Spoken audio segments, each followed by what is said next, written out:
Indo Pacific क्षेत्र में इस समय समुद्री सुरक्षा को लेकर बहुत हलचल है। खासकर दक्षिण चीन सागर और वेस्ट फिलीपींस सी में चीन की बढ़ती गतिविधियों ने छोटे देशों की चिंता बढ़ा दी है। ऐसे माहौल में फिलीपींस सरकार ने अपने कोस्ट गार्ड की ताकत बढ़ाने के लिए एक अहम कदम उठाने की योजना बनाई है और यह कदम जुड़ा है भारत के next generation offshore patrol vessel से, जिसे संक्षेप में एनजीओपी भी कहते हैं। फिलीपींस न केवल इन जहाजों को खरीदने में रुचि दिखा रहा है, बल्कि यह भी चाहता है कि इनका निर्माण उसके अपने देश में हो, यानी लोकल प्रोडक्शन, मेंटेनेंस और टेक्नोलॉजी ट्रांसफर। अब सवाल उठता है कि आखिर यह एनजीओपी भी है क्या और इसकी इतनी चर्चा क्यों हो रही है? दरअसल यह भारत की आधुनिक शिप बिल्डिंग क्षमता का बेहतरीन उदाहरण है। भारत की 3 बड़ी कंपनियां Goa shipyard limited, garden reach ship builders and engineers और मजगांव डॉक शिप बिल्डर्स इस समय भारतीय नौसेना और भारतीय तटरक्षक बल के लिए एनजीओपी भी बना रही हैं। भारतीय नौसेना के लिए कुल 11 जहाज बनाए जा रहे हैं। इनमें से 7 गोवा शिपयार्ड और 4 गार्डन रीच बना रहे हैं। वहीं भारतीय तटरक्षक बल के लिए मजगांव डॉक को 6 एनजीओपी भी बनाने का कॉन्ट्रैक्ट मिला है। तकनीकी रूप से ये जहाज काफी एडवांस है। करीब 117 मीटर लंबे और 2700 से 3000 टन वजन वाले इन जहाजों को 2 शक्तिशाली डीजल इंजन चलाते हैं। इनकी अधिकतम स्पीड 23 नॉट्स यानी लगभग 42 किलोमीटर प्रति घंटा है, लेकिन इनकी सबसे बड़ी ताकत है 5000 नॉटिकल मील की रेंज। इन पर ट्विन इंजन हेलीकॉप्टर और ड्रोन ऑपरेट किए जा सकते हैं, जिससे निगरानी और तेजी से प्रतिक्रिया देना आसान हो जाता है। इन जहाजों में आधुनिक सिस्टम लगे हैं,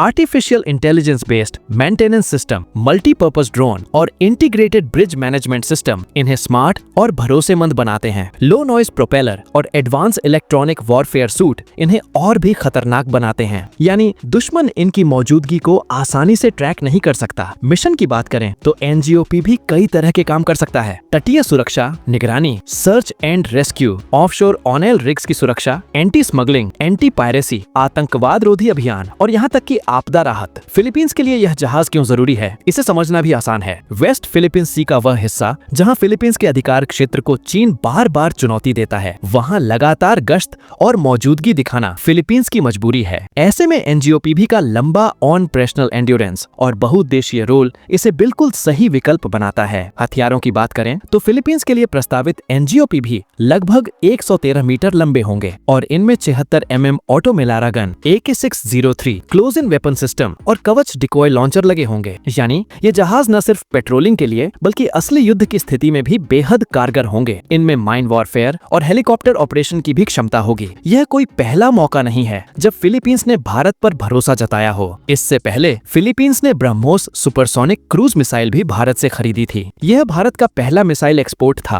और इसे दोनों देशों के बीच रक्षा सहयोग का बड़ा प्रतीक माना गया। हाल ही में अगस्त 2025 में भारतीय नौसेना के जहाज INS दिल्ली, शक्ति और किल्तान भी मनीला पहुंचे थे, जहां भारत और फिलीपींस ने समुद्री सुरक्षा पर विस्तृत चर्चा की। अब अगर एनजीओपी भी प्रोजेक्ट आगे बढ़ता है तो यह सहयोग और गहरा हो जाएगा। भारत के लिए यह मौका है कि वह अपनी डिफेंस इंडस्ट्री को ग्लोबल स्तर पर और मजबूत बनाए और इंडो पैसिफिक क्षेत्र में एक भरोसेमंद पार्टनर की छवि कायम करे। वहीं फिलीपींस को एक ऐसा जहाज मिलेगा जो उसकी समुद्री सुरक्षा को नई ऊंचाई देगा और चीन जैसी चुनौती का डटकर सामना करने में मदद करे। दोस्तों, यह साफ है कि भारत का एनजीओपी भी सिर्फ एक जहाज नहीं है, बल्कि एक रणनीतिक साधन है। यह उस सोच का हिस्सा है जिसमें भारत आत्मनिर्भर बनकर न केवल अपनी जरूरतें पूरी कर रहा है, बल्कि अपने सहयोगियों की भी मदद कर रहा है।